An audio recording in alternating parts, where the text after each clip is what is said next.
Hello team, welcome to another ATP Geopolitics video with myself, Jonathan M.S. Pearce. This is a Ukraine war breaking news update concerning Hungary.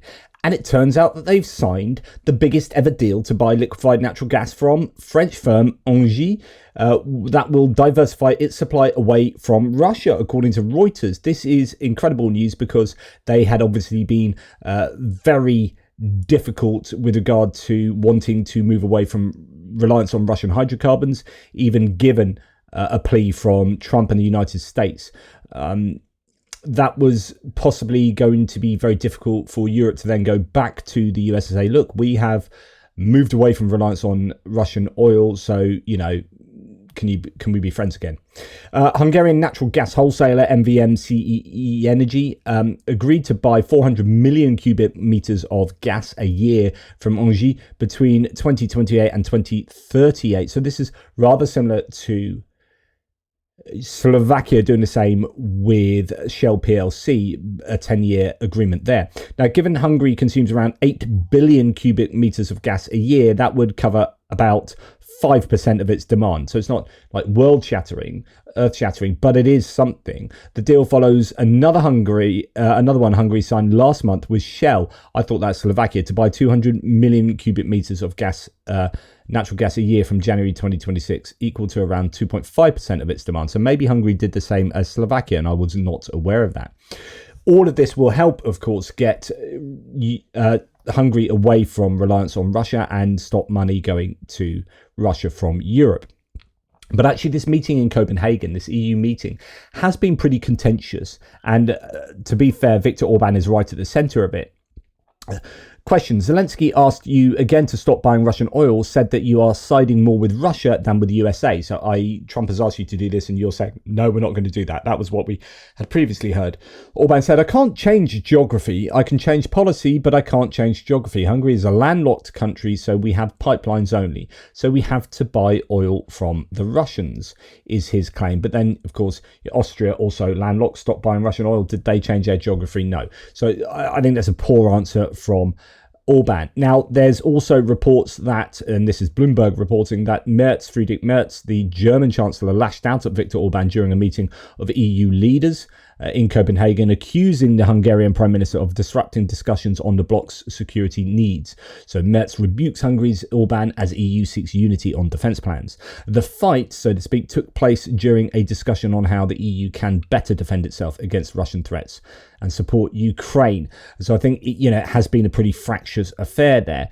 Orban has been talking on Hungarian TV. He said that, here no report says Hungarian Prime Minister Orban erupted again at the Copenhagen summit, claiming Brussels is, quote, pushing war by arming Ukraine and speeding up its EU path. As Europe unites to stop Russian aggression, Orban calls for peace talks, the same talks Russia sabotages, and with absurd demands and no intention of ending the war, says no report. So he is kicking up a bit of a fuss. He is probably going to be isolated in that meeting. Maybe Slovakia might be somewhat sympathetic. He then came out and said, this came out today as far as I know, but probably referring to yesterday.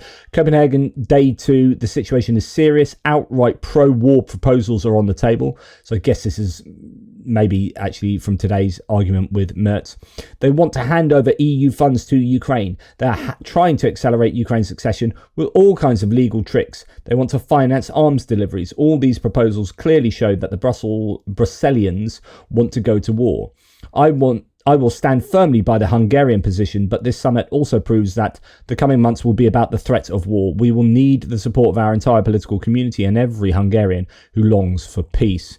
That sounds, as someone says below, rather panicking from Orban here, but it also shows that Europe is really serious about supporting Ukraine, that they really want a European unity behind their support for Ukraine. I mean, at the end of the day, if you, like a man to double business bound, if you're drawn between two positions, then you end up doing neither very well. So it is, I think, a sensible decision for the EU to go full in on supporting Ukraine as much as possible. because that gives Ukraine the largest chance of success and the most chance of, recovering that money and Ukraine becoming a useful part of the EU and the EU being safe, so on and so forth. If Ukraine fails, then the EU will be far worse off, and Russia will, of course, be stronger. And that will give, put wind behind Viktor Orban's sails. Now, Viktor Orban's unlikely to win his election in 2026, although he's likely to then try and rig the election. That's something to watch out for. So, if Peter Magyar gets in, with Tisza, the opposition party, as it's looking like in the polls, then there could be a very different situation in the EU with a much more supportive Hungary of Ukraine. But I guess we'll have to wait and see, and that is still some distance away.